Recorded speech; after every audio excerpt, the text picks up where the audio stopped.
The Mary Celeste. December 1872. A Canadian brig called the Dei Gratia is sailing the Atlantic about 400 miles east of the Azores when its helmsman spots another ship in the distance. Sails partly torn but still set, drifting on a strange course.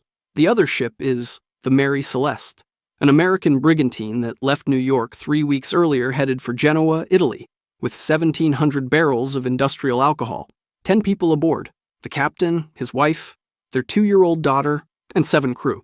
The Dei Gratia sends men over. The ship is in seaworthy condition, cargo intact, all 1,700 barrels, 6 months of food and water in the hold, the crew's personal belongings still there, clothes, valuables, a sewing machine, the captain's wife's bedding, neatly folded, an unfinished meal in the galley. What's missing? The lifeboat, the navigational instruments, and 10 human beings. The ship's pump is disassembled on the deck. The sounding rod, used to measure water in the hold, is also out. Someone had been checking the water level just before whatever happened. The captain's log ends November 25th, 10 days before the ship was found. No final entry, no distress signal, no explanation.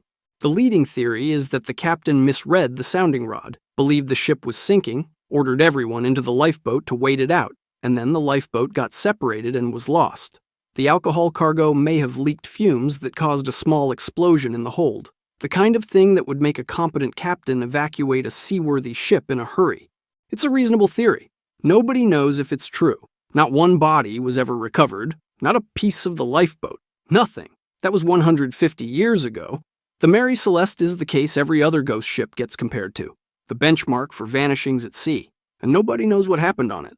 The Carroll A. Deering, January 31st, 1921. A Coast Guard patrol on Cape Hatteras spots a 5-masted schooner driven hard aground on the Diamond Shoals. Sails set, no movement on deck. The ship is the Carroll A. Deering, returning from Barbados to Norfolk, Virginia, with 11 men aboard.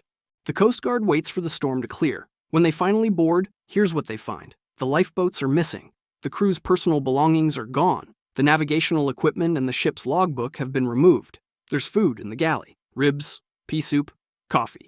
Laid out and prepared, never eaten. The only living thing on the entire ship is a 6-toed cat. 2 days earlier, the Deering had passed the Cape Lookout lightship. The lightship keeper reported something odd. A crewman who was clearly not the captain came to the rail and shouted across the water that the ship had lost its anchors. The captain, who would normally have made that call himself, was nowhere visible on deck. That was the last time anyone saw anyone aboard. 5 federal agencies investigated: Coast Guard, FBI, Navy, State Department, Department of Commerce. Herbert Hoover led part of the inquiry.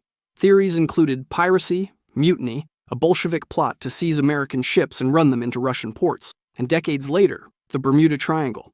The investigations ran out of leads.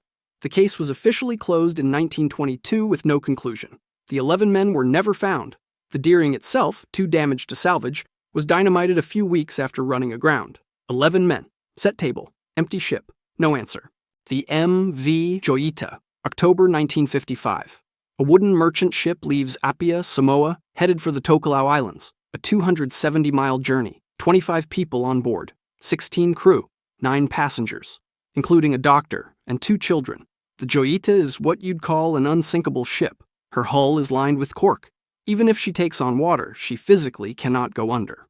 She never arrives in Tokelau. A search covers 100,000 square miles of ocean and finds nothing. The search is called off. 5 weeks later, a merchant captain spots her drifting 600 miles off course. Half submerged, listing badly, still floating, and empty. All 25 people are gone.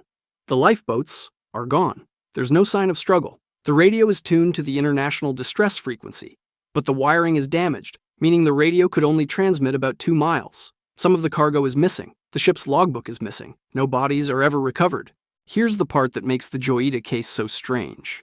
The ship was, by design, almost impossible to sink. The crew would have known this. Any sailor on board would have known to stay with the ship rather than risk the lifeboats. And yet, somehow, 25 people decided to leave an unsinkable boat in the middle of the Pacific. The official inquiry concluded a corroded pipe probably flooded the engine room, made it look like the ship was going to sink. The crew panicked. It's a theory. There's no evidence for it. The Joyita is still sometimes called the Mary Celeste of the South Pacific. 25 people, an unsinkable ship. Nobody saw them again. The SS Ourang Medan, June 1947, or February 1948. Depends which version of the story you read.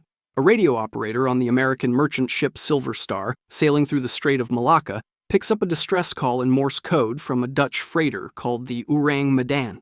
The message reads, "All officers, including captain, are dead, lying in chart room and bridge, possibly whole crew dead." Then a pause. Then a final transmission.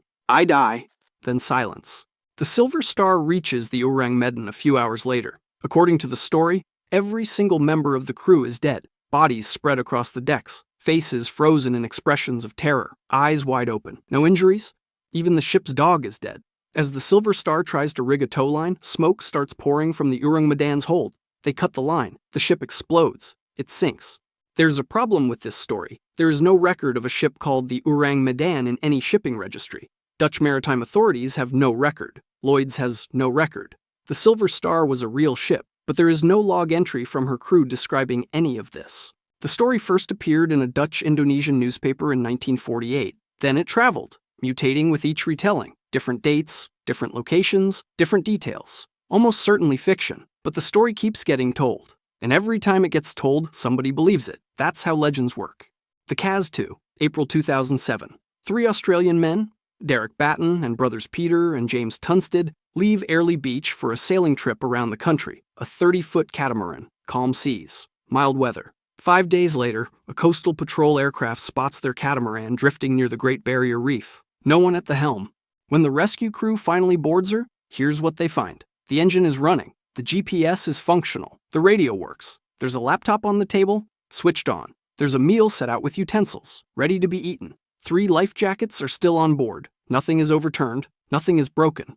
There's a fishing lure tangled in the rudder, and one of the brothers' t-shirts and glasses folded neatly on the back seat. The coroner's report concluded a freak accident. One brother tried to free the lure from the rudder, fell in. The second brother tried to rescue him, also fell in. The skipper went to turn the boat around. The boom swung on a wind change, knocked him overboard. All 3 drowned within minutes of each other. The seas were choppy. None of them were strong swimmers. That's the official answer. It's also one of those answers that fits the facts without quite explaining them. 3 reasonably capable men fell off a yacht, one at a time, in a calm sea, in less time than it takes to send a radio call. Their bodies were never found. This isn't 1872. This is 2007. GPS, satellite phones, a working radio. None of it was used.